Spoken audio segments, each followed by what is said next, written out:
Hi everyone, let's see how you can fix QUIC protocol error in Google Chrome.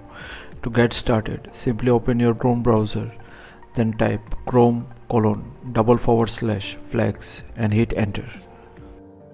Now in the search box here, type QUIC and you'll get experimental QUIC protocol. Click on this drop down, set it to disabled and click on relaunch.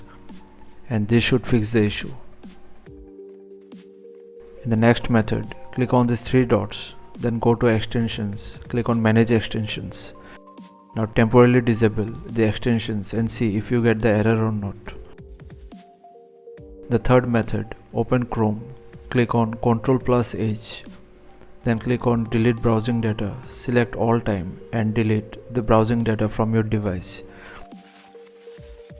In the next method, search for internet options and open it. From here, go to the connections tab, click on LAN settings, uncheck this box under proxy server if it is checkmarked and save the change.